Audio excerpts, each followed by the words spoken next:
you could have picked, I don't know, senior living, you could go living, right? How did you make that decision to make it transition from Section 8 to student housing? It was really just me. It just so happened that my real estate agent in Birmingham approached me and said, hey, one of my clients is looking to sell one of his properties off market. He wants a quick diligence period. He doesn't want to haggle over price, and he wants certainty of close. So what do you think? By the way, this is different from what you used to buy because this is actually student housing. This property, which we ended up closing about 3.5 years ago, it was a 5-bed, 3-bath, single family home in a Class A neighborhood.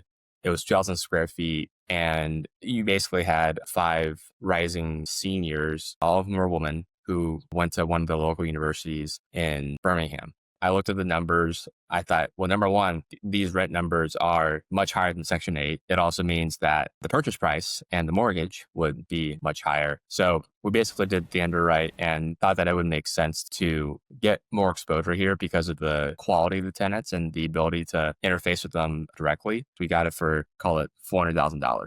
We financed it at 80% loan to value. And I actually had them sign a 2-year lease. I think they were paying, call it $3,400 in rent. And year one of the lease, I increased it to $3,700, and they said, okay. And then I baked in a price escalator into the lease. It was nominal. It was $3,700 a month to $3,750. But that gave them like visibility into where they're going to live for the next 2 years. I let them sublet during the summers because not everyone is in town during the summer. And then I also get that visibility into who's living there for that period of time, which is a big help. And then what I also do is I charge a $500 to $600 cleaning fee. That's non-refundable. And I tell them, you guys can figure out amongst yourselves how you're going to split that. Some people do it evenly across the board. Some split it according to how big the room is. So I said, you guys can figure it out. What's important to me is that I get one check at the start of every month from one person that's the rent amount. And have you seen the right way to split? I mean, I'm sure all these college students right now are thinking like, how do we split it? Well, what are our options? Yeah. Okay, welcome to another episode of Affordable Housing and Real Estate Investing. Guys, today, this gentleman was the first guy that ever hit 1,000 downloads on his podcast. But more importantly, he really believed in the mission, in the podcast when I first started. When I first started, I was begging people to come on. And a lot of people gave me the cold shoulder. They just did not believe in the mission. And I am so grateful to bring Stephen back on because not only was he the first guy to ever get 1,000 downloads on a podcast, but he was also the first gentleman to ever seller finance my first Section 8 deal. And I tell people all the time, I started this podcast before I had any affordable housing rentals. I had some other properties, but Stephen helped one of my dreams come true. And that's why I'm so grateful to bring him back on, talk about his journey, what's happened in his life. So Stephen, welcome back to the podcast, man. How you doing today, dude? I'm doing great. Ken, thanks so much for having me. And it's great to be back. It's great to see how much both you've grown and how much the podcast has grown. So I'm very happy to be back here. Dude, I've been looking and waiting for the right time to bring you back on. And we just hit 4,000 subscribers on YouTube. We hit over 300,000 downloads now across all the platforms. And it was just one of the cool milestones that I was like, all right, who do I want to celebrate this with? And I was like, dude, let me bring Stephen back on. Let me see what's going on with him.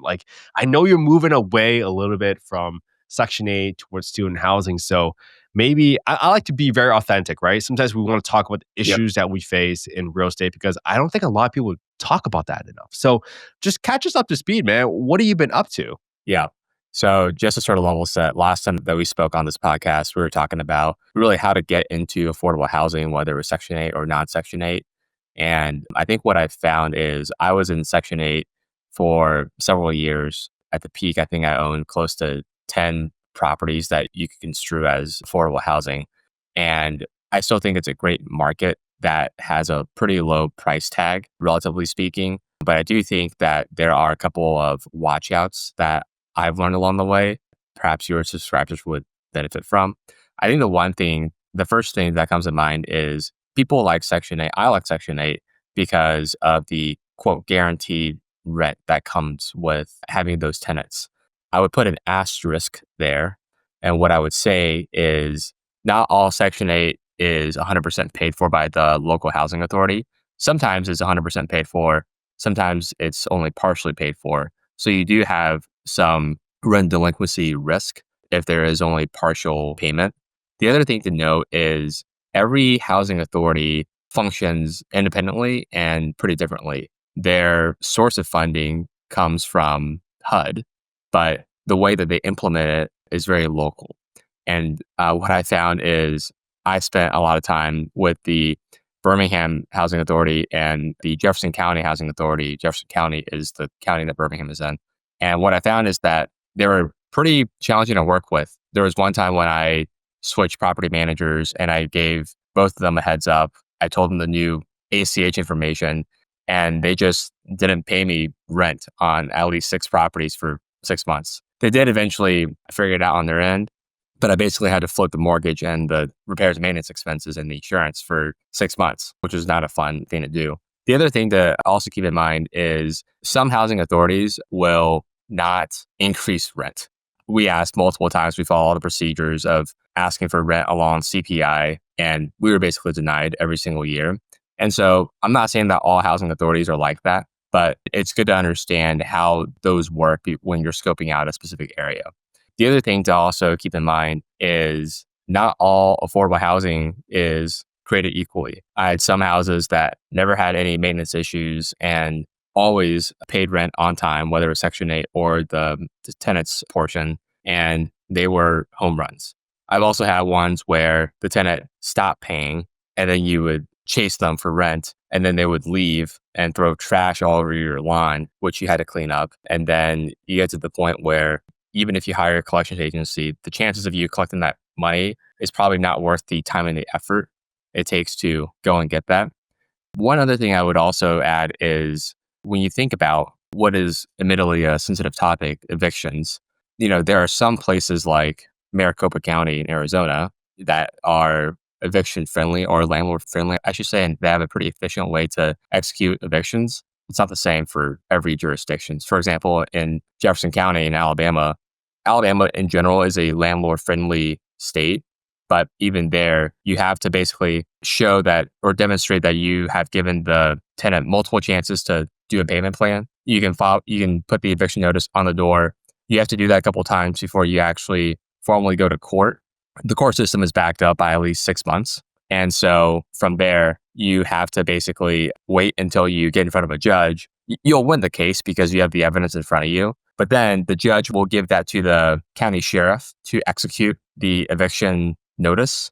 And the county sheriff's backlog is a further 6 to 12 to 18 months. And so essentially, even if you go through the legal system in a landlord-friendly state, you're still looking at up to, call it 24 months before you can formally evict someone. And so all I have to say is I think that Section 8 housing is great if done correctly. I think that the underwriting is very, very important. And I think understanding the housing authority that you'd be working with, who actually pays the rent, and what the rent history of the unit or what that tenant looks like, I think it's really, really, really important to scope it out. And it's important to be honest with yourself and to understand and underwrite that you'll be okay and that you can cover the mortgage or whatever the loan is in a worst case scenario. So that's part of the watch us for Section 8. I'm happy to talk a bit more about student housing, but let me pause here and see if you had any questions or comments or anything you wanted to riff on. Yeah, I mean, I just want to emphasize a few of the points, right? And I like to be very transparent, right? When I first bought the property from Stephen, we had a tenant that was 100% covered by the Bessemer Housing Authority.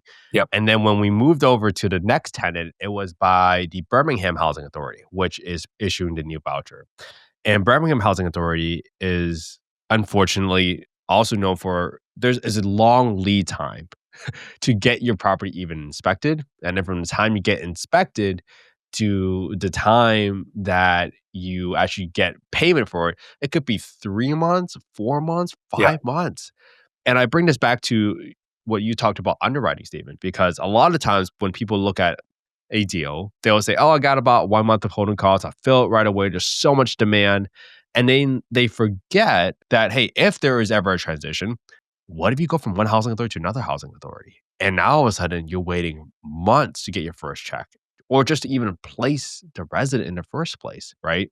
So there's a couple of things that happened to me on that. No fault to you. Yeah. Like we had the air conditioner stolen while we went from one tenant to another. That cost me like $5,000. I had a stove stolen from me. and a bathroom faucet. That's wild. They just steal the bathroom faucet. But Oh yeah. lesson learned for me, now I put a Yeah. cage on every single Yes. HVAC unit that I would possibly have, because otherwise you risk it getting stolen again. And it's about $900 to put a cage on in Birmingham. Obviously, it's going to differ by markets, but these are the different problems that will pop up. And I think it goes back to underwriting again, because you have some gurus out there teaching Section 8 right now. And they're saying, oh, this is my rent, and this is my mortgage, and this is how much I cash flow. It's wild that they teach that. And Yeah. that's why I tell people all the time, don't trust anyone that says, oh, my cash flow is my rent minus my mortgage, or PITI, whatever they want to Yeah. do. It's just so backwards. And I'm so glad you brought up the whole idea about underwriting properly and just being on the lookout, because you do need some reserves in case something goes wrong. And chances are Okay. something will go wrong in real estate. Yeah. So, no, all good points, and I agree with all of them. I think that for me, I still have, let me think now, I still have 3 units that they're not, none of them are Section 8, but I would say they're just more working class neighborhoods. Call it, Class B minus Class C. The Section 8 properties that I used to have, I've since exited them, and I got a nice return. And what I basically did was to recycle that capital and put it into student housing, which I'm happy to talk more about as well. Yeah, so let's do that, right? Because I think student housing is something that it's not a topic that's like widely covered by any means. Mhm. So just give us some help us get into your head a little bit, man. Like, what was your thought process? Like, you could have picked, I don't know, senior living, you could have Yeah. picked co-living, right? How did you make that decision to make it that transition from Section 8 to student housing? What Yeah. was the catalyst? Right. So I guess what it started off with is when I did Section 8 housing, it was really just me. I had one friend going with me on our first house, but the subsequent transactions and the subsequent properties that I bought were just 100% myself. My best friend from college basically approached me and said, hey, I'm interested in partnering with you and finding some good deals in wherever you think is best. You have a track record, and I love to do business with you and to make money. And so we partnered up together. And so now we have more capital as a collective group. And it just so happened that my real estate agent in Birmingham approached me and said, hey, one of my clients is looking to sell one of his properties off market, and he wants a quick diligence period. He doesn't want to haggle over price, and he wants, certainty of close. So what do you think? By the way, this is different from what you used to buy, because this is actually student housing. And so for me, this property, which we ended up closing about 3.5 years ago, it was a 5 bed, 3 bath, single family home in a Class A neighborhood. It was 2,000 square feet. And you basically had 5 rising seniors, all of them were women, who, went to one of the local universities in Birmingham. And so for me, I looked at the numbers and I thought, well, number one, these rent numbers are much higher than Section 8, but also it also means that the purchase price and the mortgage would be much higher. So we basically did the underwrite and thought that it would make sense to get more exposure here because of the quality of the tenants and the ability to interface with them directly. And so we went in for that one. And by the way, Ken, just to sort of dimensionalize for you and listeners, this is not by any means a very inexpensive property. For all the stats that I mentioned about the house, we got it for, call it $400,000. And we found a local bank that I sourced, and basically they gave us, we financed it at 80% loan to value. And the thing that's a little tricky here is the financing. And I've done this with subsequent properties as well, so I'm going to mention it right now. When you yourself take out a mortgage, you can get a 30-year fixed rate mortgage from any lender. When you are doing it as part of an LLC, then you can't get a 30-year fixed rate, not usually at least, because banks don't give individual loans to corporations or to partnerships. So what we did was we actually got a 20-year commercial loan from a local lender that only lends in Alabama, Mississippi, and Tennessee.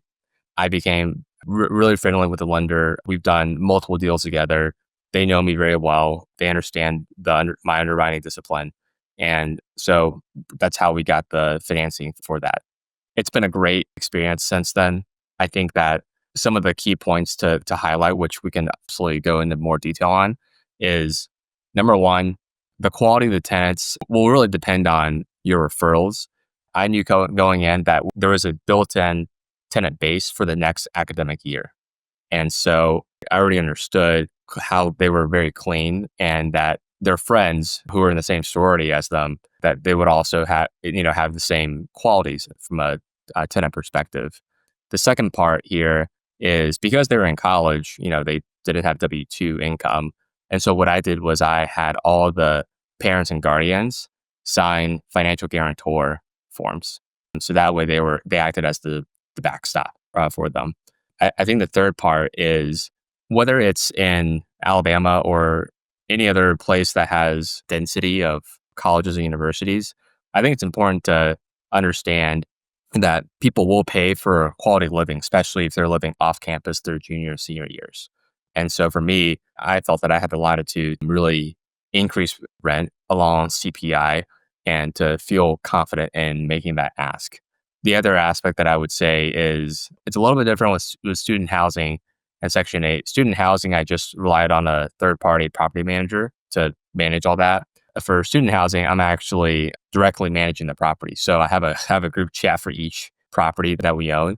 And so they know that, the expectation from me to them is that they pay rent on time and that if there are issues that come up to immediately tell me because I want to fix it for them in as quick a time as possible. And so there's a lot of trust and credibility on both sides.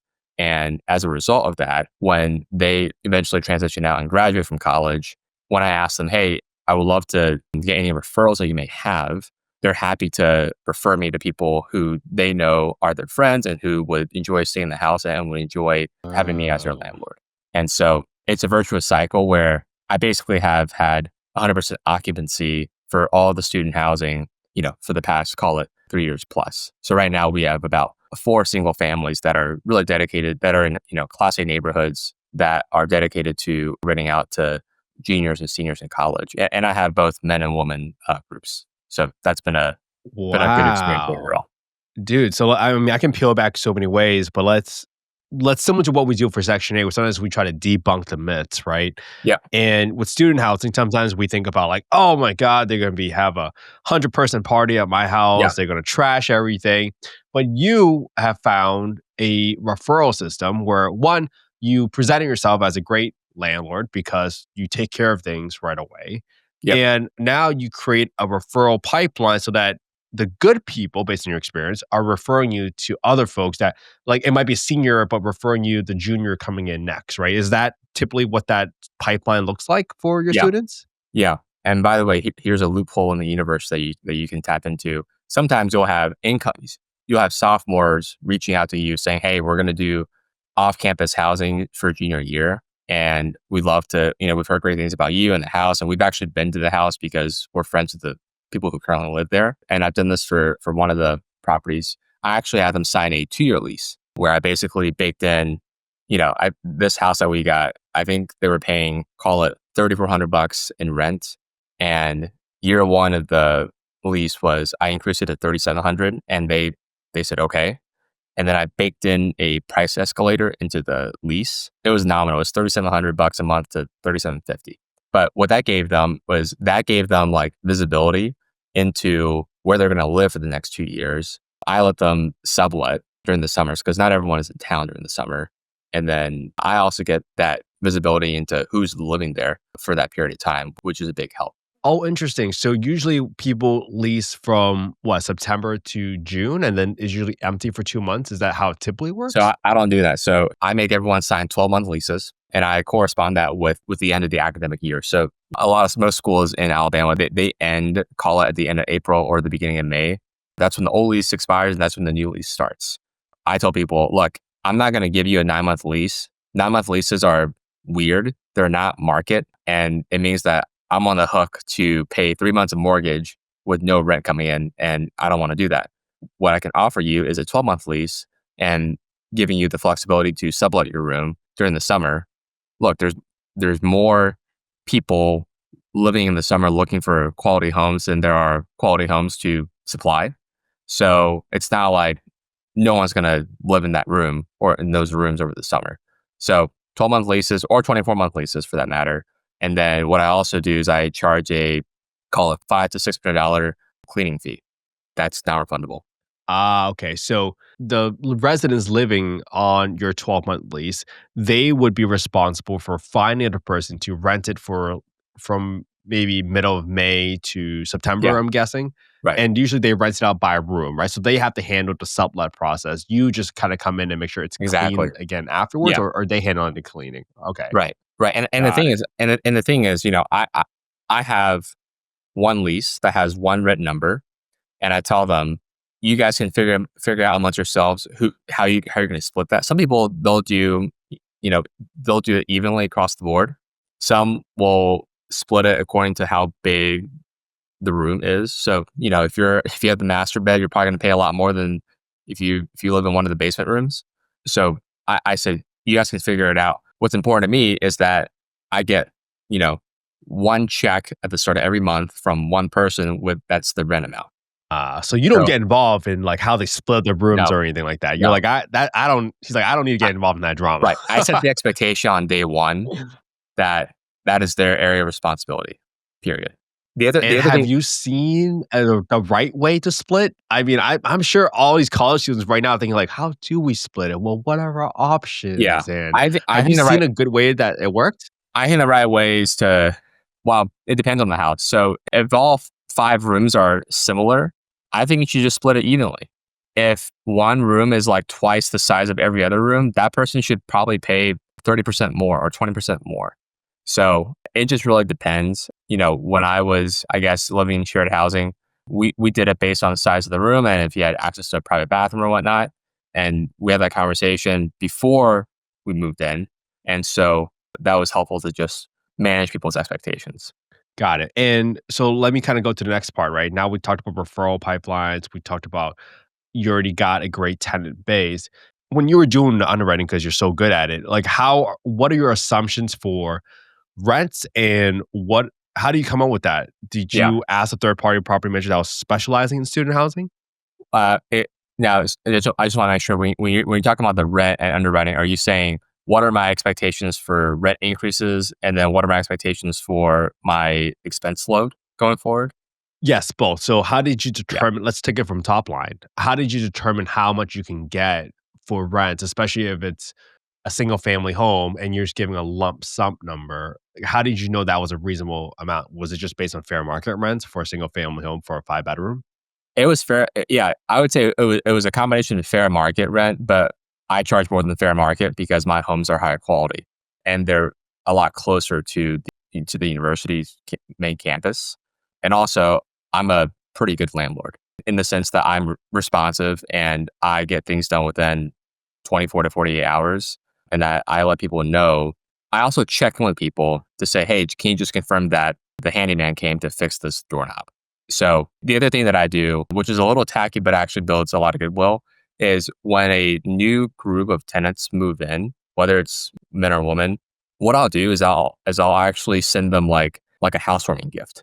Oh, Do it. smart. What I would do during finals is send them I'll deliver like a meal to them, and that builds a lot of goodwill. So Wow. for a group of seniors before the school year starts, I'll send them like a couple of bottles of wine on Uber Eats. I love Um, that. and then for finals, I'll say, hey guys, I know you guys are in the thick of things right now.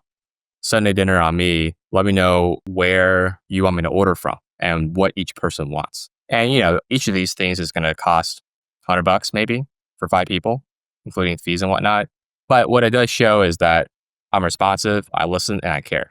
And the ROI on that is a really Wow. occupancy. That's so smart. Yeah, You elevate yourself. And that that's why they refer other people to you. right. I know for a fact that I'm one of maybe a handful of landlords that actually does that. Maybe the only one in the local market. Yeah, because everybody else is like, they'll be fine. I'm collecting rent, like whatever. Right. They should be happy that Exactly. they have a home from me. And Right. you go And the thing above and is, beyond and you say, hey, let me look out for you.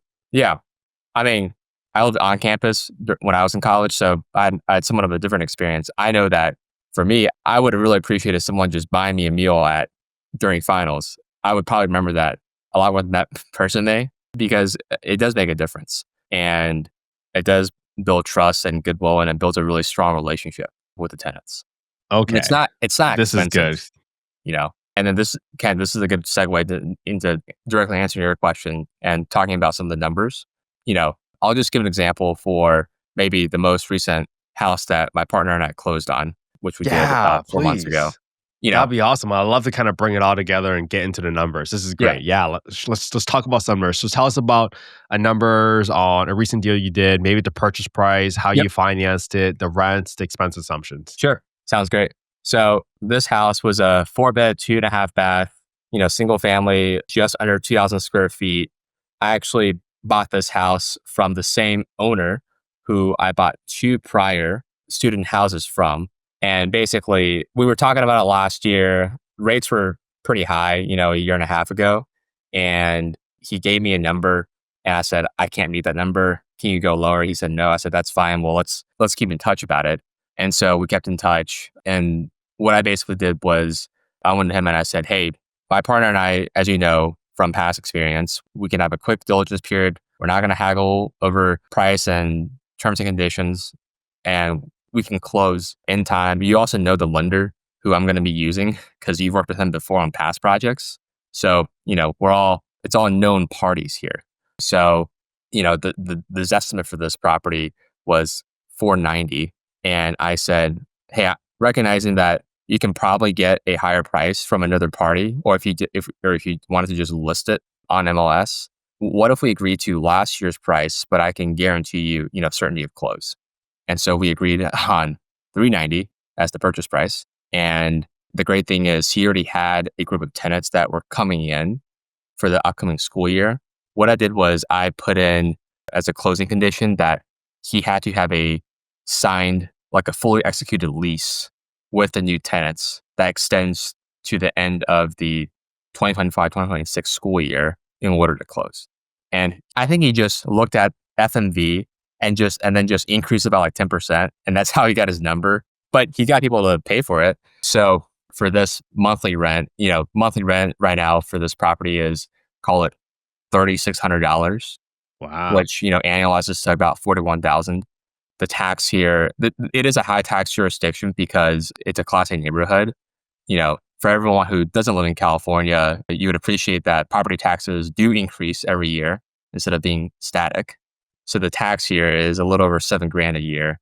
There's no PM fee. Why? Because I'm managing it directly. The insurance here is about $2,000 a month. I use a local broker and we basically do monthly installments to basically even out the cash flow.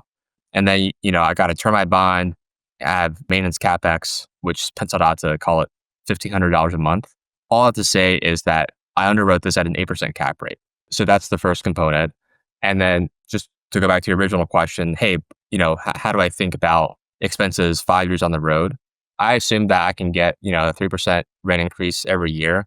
That's in line with market. That's the industry standard. And also keep this in mind, I basically have a new group of tenants coming in every year. Some are, they're friends. Some are friends of friends. Some are just inbounds that I get. So I'm able to have some negotiating leverage and say, hey, rent's going to be this going forward. And they could say, well, I think the current tenants are paying for this much. And I would say, okay, but also you're a 3-minute drive from school and it's a great house that's been renovated by the prior owner. And I'm a great landlord. So this is my ask. So I assume 3% annual rent increase. In terms of the other main buckets, the mortgage is going to be obviously the biggest one. So the monthly mortgage for this right now is about, call it $2,500 a month. Again, $3,600 rent, $2,500 a month. I feel good and well covered by that. Here's one thing that's a little wonky about getting a 20-year commercial loan. And you probably know this, Kent, but maybe not all your listeners do. Commercial loans are floating rate loans. You're never going to find a lender, or in my experience, I've never found a lender that has offered a fixed rate loan in today's market. And so basically the loan here, the interest rate is Wall Street Journal prime. Now, what is prime? Prime is just the federal funds rate plus 300 bips. So right now, I think it's about 4.5% of the Fed funds rate plus 300 bips. That gets you to 7.5%. So what does this mean? It means that as rates lower, my loan amount also lowers while I'm still paying down principal every month. So that's important to note. Anyways, all to say is $2,500 a month. That's going to be the same or a little bit lower depending on what the Fed does over the next 6 to 12 months. And then really for everything else, whether it's insurance, termites, pest control, maintenance, I assume a 5% increase every year. And I also assume a 5% increase on tax. So I am purposely being conservative here when you think about the rent increasing by 3%, but the fixed cost increasing by 5%. And so again, that's still very conservative underwriting, but we basically underwrote this at a 4 times MOIC over a 9-year hold period. Okay, hold on. Let me pause you real quick, Yeah. Steve, because I want to catch up everybody on numbers, right? So far we have $3,600 in rent per month. For on an annualized basis, we have taxes about $7,000 a year. Insurance was about $2,000 a year. Yep. And you're putting maintenance about $1,500 a month, right? I just make sure I got the month and the annual numbers. $1,500 a year in maintenance. A year. Okay, got it. But you're still going up 5% every single year in expenses, even though your rent is going up 3%. So That's right. I love how conservative that is. Now, MOIC, M-O-I-C. Not a lot of people talk about MOIC sometimes. So tell us about why you care about that sort of metric and how do you calculate it? Yeah. So really you can calculate a lot of things. The 3 metrics that I look at are your internal rate of return, your IRR, your multiple on invested capital, which is your MOIC. It's basically, some people call it your cash on cash returns. I call it MOIC. And then the third part would be your dollar profit. MOIC is interesting for 2 reasons. Number one, it's easy to calculate. If you put in $100 to something and you get $200 out, your MOIC is 200 divided by 100. That gets you to a 2 times MOIC. Your profit there is $100. Our IRR is a little harder to calculate off the top of your head because it's also depending on time and when you put money in and when cash goes out and whatnot. So I look at MOIC because it's easy to calculate. And the second part is I also try to benchmark myself to the markets. So there's a rule in the market. There's a rule where, on average, the S&P will double once every, I think, 7.2 years. And so I always ask myself for anything, whether it's real estate or other asset classes, I think, okay, why am I going to put money down here and be illiquid for a period of time? Well, the reason is I think I can, quote, beat the market if I invest here versus just putting it in S&P or putting it in the NASDAQ index. So those are the 2 primary reasons why we use MOIC here. And what did you say the MOIC was for this deal, for the student housing deal that you had? 4 times. It's really 4.5 times, but I rounded down. And that was 4 times in what, 8 years or 9 years? 9 years. See, I love this because sometimes when people ask, well, like, oh, this is a deal. And after you put in on expenses, it's like a 4% return. And I love that you benchmark yourself against S&P. Again, this is not investment advice. We're not giving any investment advice. We're not soliciting any investments on this podcast. But I love how you talked about it because why not just put it into an index fund for the S&P 500, right? Instead of going all this headache of trying to manage tenants, go through all this work, if you can't even beat the S&P 500, which in Stephen's words, it's doubling once every 7.2 years. Yeah. That's just such a great perspective to have. Thank you for bringing that up, man. Yeah, for sure. So good. Now, the one thing that I did here that's a bit more involved is there is some fluctuations with the annual loan payments. As I noted before, the loan payments are floating rate. And so I basically made some assumptions of when I think the Fed is going to cut 50 bips and when I think it's going to go up. So there is a little bit of fluctuation, but net throughout the whole period, it's going to be roughly the same. I think that was a great kind of value add insight that you just provided because, I just wanted to move on to asking you about, well, you have these 5-bedroom single family homes. You've had a 4-bedroom single family home. For people that are out there that are looking to get into student housing, what kind of property should be looking at? Is it 5-bed, 3-bath, 4-bed, 2.5-bath? Have you seen any variations in the type of room configuration, if you will, that's best for student housing so far? For sure. I like to think anything that's above 3-bed, 3-bath. So 3-bed, 3-bath, 4-bed, 3-bath, 5-bed, 3-bath. I think they're all really great. I think that, when you think about people who are going to live off campus their junior, senior years, for the most part, they want to live with their friends. They want to live close to campus. They want to live in a nice place. especially if their parents are financially supporting them. They probably have more flexibility to choose. And let's face it, college students, like if they're going to live off campus and spend money, they're not going to want to live in a dump, period. So those are things that I keep in mind.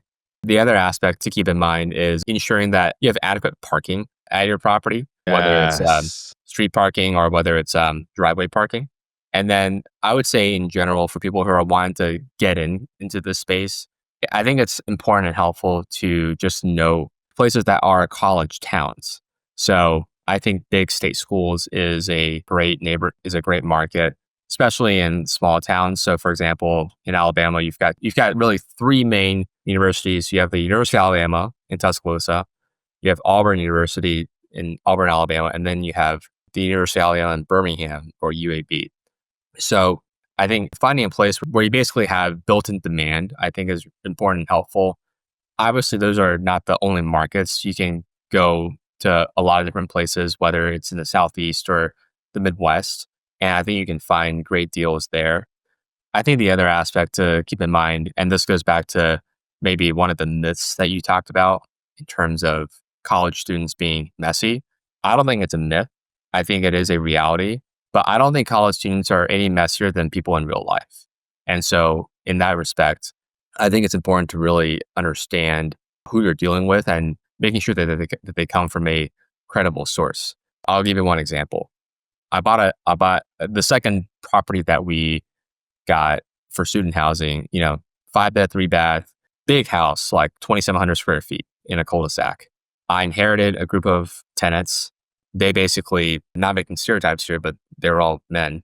And they left the place completely trashed when they gave the keys back. Someone had punched a hole in a wall. There were beer cans in the shower caddy. There was just a lot of trash laying around. And I basically had to, bring in commercial cleaners to clean the property. And basically their security deposit covered that fee and the reason why is because this is not your normal move in, move out cleaning. I mean, this is pretty excessive, and I think a warrant, and I had evidence of why it was above and beyond your normal move in, move out cleaning. Anyways, to fast forward to the current situation now, I got an inbound from mom, and she basically said, my son and his friends are looking for student housing. Someone gave me your number and said that you may have some houses, and I wanted to connect. And talked to her. I talked to her son. I talked to her son's friend, to sort of vet them out, and then to sort of understand, hey, this is what the expectation is. We agreed on a rent number, and they moved in. There were a couple of things that we had to overcome. For example, they didn't register with the water authority in Birmingham, so there wasn't running water for a day. Even though I told them ahead of time, like, hey, make sure you register like water, gas, electricity, so that the utilities are running. But after that, I think it's been mostly smooth sailing. We had an issue with a little bit of flooding from heavy rains, but I got in my restoration company to fix that. And they've been a great group of tenants so far. I think they're kind of scattered for the summer, but once school starts, I think I'll probably, again, send them like a welcome pack. We've had a great working relationship since then. Anyways, the whole point of me making that comment was to just emphasize the importance of vetting out your tenants. Right. And I think that's just like fundamentals for everything from Section 8, affordable housing to student housing. I think it really comes down to the level of effort you put into vetting your residents, but also setting expectations, which is what you emphasize throughout this entire conversation. It's really about emphasizing expectations so that there's no surprises at the end of it. If you leave beer cans in the shower on your checkout, like, come on, guys, like, what are we doing here? I thought we're becoming adults, right? Yeah. And it's just such a great story. And let me ask you like two more questions for people that understand how to best find student housing, right? You talked about the demand in college towns. For your market, well, what's considered close to your university? Are we talking about a 3-minute drive, 5-minute drive, 10-minute drive? How do you think about proximity in terms of feedback you've gotten from your residents? Like, hey, this is close, or what's considered close? 5 to 7 minutes, no more than 7 minutes. 10 minutes is kind of pushing it. Also, keep in mind, and this is very specific, I mean, 5 to 7 minutes on the local roads, not on the highway. Good. Everybody take that note down. And let me ask you this question then. Now that you've been very experienced, like you've gotten the process down about student housing, have you thought about expanding to other markets? And if you were to expand to other markets, like how would you look at that process of expanding to another market? I like where we're currently at from a student housing perspective. So if anything, I would probably double down on Birmingham than anything else. I think if I had to expand to other parts, I would look at probably other parts of Alabama. So, think of the markets I mentioned there. I would look at other SEC schools. So Oxford, Mississippi, where Ole Miss is, Athens, Georgia, where UGA is. I would think about Columbia, South Carolina, where South Carolina is based, because you have large student populations that rotate in and out. And you have, a decent amount of people who, fortunately for them, their parents are financially supporting them. And there is value to proximity at the school. And the thing is, there's a finite number of houses available for sale. So in that sense, I think that's going to be really important. There's probably other parts that are also great. For example, I went to Madison, Wisconsin a few months ago for a work trip. And I was just walking around downtown Madison, and it was a really nice town. And I thought, geez, I bet the people who own these, houses here are crushing it. They probably are, because you can walk to campus in 5 minutes, which is pretty, unbeatable. The reason why maybe I haven't expanded to other regions is, number one, I just haven't done my homework to understand the nuances of each town. And the second part is, if I were to buy a rental property in Madison, Wisconsin, I would need to find a property manager I know and trust. And, they're going to get 8 to 10% of the gross rent. So that would lower my return. I could probably still make money, even baking in that incremental expense. But the thing is, if you think about this, looking at the most recent house where we're getting 41 grand in annual rent, 10% of that is $4,100. And that happens every year. So that's a decent amount of cash to be giving up that would lower your returns. Yeah, and that's huge. And I'm so glad you really talked about the transition you made from affordable housing to student housing. I always love learning about what you do, and you always have the most exotic and also stable. I'm not saying you're an exotic investor, but you always have like the funnest different investment ideas and investment paths. It's always fun to watch your journey, man. And again, man, I am so grateful for you coming onto the podcast today, man. I can't wait to bring you back on. I mean, I can't thank you enough for seller financing the first Section 8 deal that I ever had. I mean, I always like to ask for feedback. Like, what was your experience like working with me? Did you enjoy it? What else could I have done better in that transaction with you? No, I think you were the best counterparty I could have ever asked for, really. Dude, you're so nice. I think you were very clear. Yeah. I think we were on the same page. We communicated very clearly. The closing agent we used was great. I really appreciated that you used an intermediary for the monthly P&I payments. And you also communicated very clearly when you said, hey, I think we're going to refinance the house and, we'll pay you the outstanding portion of your proceeds. And so I think that was great. So if anyone were to say, hey, would you do a deal with Kent? Assuming that, you guys agreed on the terms and whatnot, I would say absolutely. Dude, thank you so much, man. I couldn't have asked for a better testimonial, dude. Thank you so much for that. And I can't wait to see what you do next, man. And well, I'm definitely bringing you back on. But for people that ever want to reach out to you or ask you questions about real estate, man, where can they get in touch with you? I would say LinkedIn is probably the best way. So Stephen Yin, YIN is my last name. Find me on LinkedIn and we connect that way. I'm happy to chat more. All right. This has been so fun, man. All right, Stephen. I can't wait to have you back on. And for those of you guys that have not done it yet, please subscribe to the Affordable Housing and Real Estate Investing Podcast. We could really use your support. We could really use more 5-star reviews to get the word out there. All right. So thank you so much. And we are out.